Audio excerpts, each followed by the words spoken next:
In 3 years of its first flight, the Eagle has broken multiple records. It takes back all 8 time-to-climb records from the MiG-25, the very fighter it had initially been designed to beat. With performance levels like these, other countries are quick to express interest in acquiring F-15s. Israel is the first foreign power allowed to buy it, and the experience of one Israeli pilot soon proves how durable the F-15 can be. Captain Zvi Nadavi experiences a pilot's worst nightmare when a training exercise goes horribly wrong. He is flying a simulated airfield defense mission and is tasked with intercepting hostile aircraft when disaster strikes. I saw what in hindsight was the number 3, which is the leader of the rear pair, and he was upside down, and I was at around 14,000 feet, and I shot a missile. Even though he was upside down, he continued to go up. And I was like this, so it was stomach to wing. We couldn't see each other. And we collided.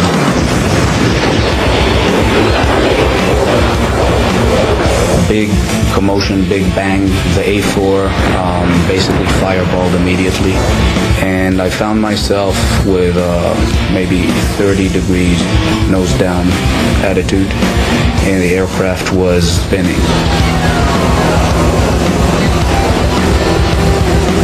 Right after the crash, I told my navigator, prepare to eject, we're going to eject.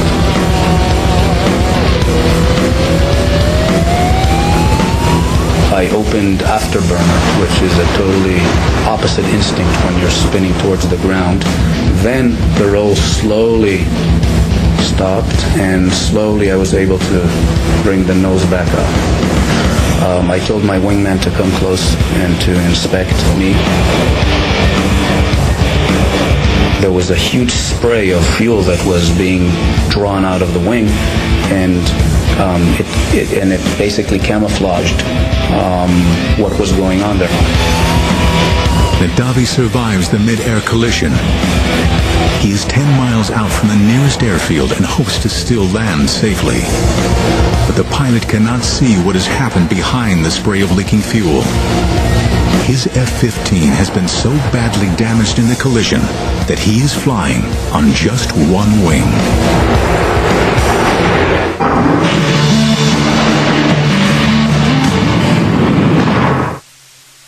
On last week's episode of The Revolution. After a devastating mid-air collision, Captain Zvi Nadavi finds himself flying a seriously damaged F-15. Somehow, he is able to regain control over his aircraft and attempt a landing. I approached the airfield. I crossed the threshold where usually in an F-15 you cross at 130 knots.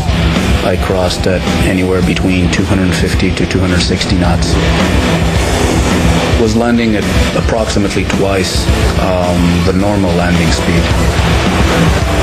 I put the tail hook down.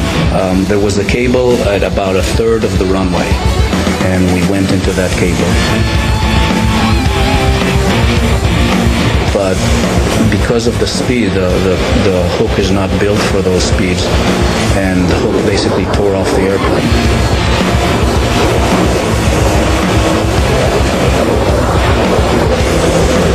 We stopped maybe 20 feet short of the barrier. As I was running at the last 50 knots, bleeding off, my wingman said, "You're not going to believe what you flew on." And I opened the canopy, and I reached back to shake the hand of the navigator. And as I was reaching back, that was the first time that I looked and I saw that I didn't have a wing on the right-hand side. It's highly likely that if I would have seen it clearly, I would have ejected, because it was obvious you couldn't really fly an airplane like that.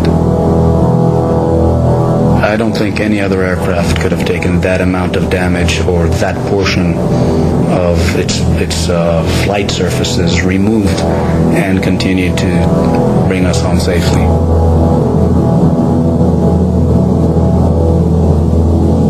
The best testament was a good friend of mine who was an F-16 pilot, and he crossed and He saw that there was no wing, and his first words was, "Can I transfer to F-15s?"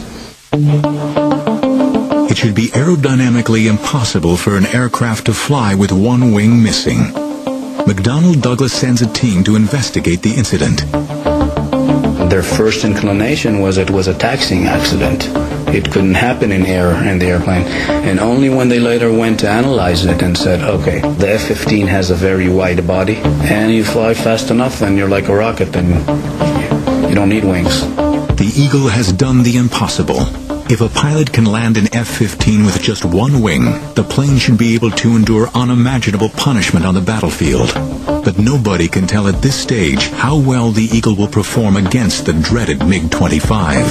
The first good look at the MiG-25 came when a Russian pilot, Viktor Belenko, defected in his MiG-25 to Japan. The Japanese and the Americans hustled over the aeroplane. They dismantled it on the air.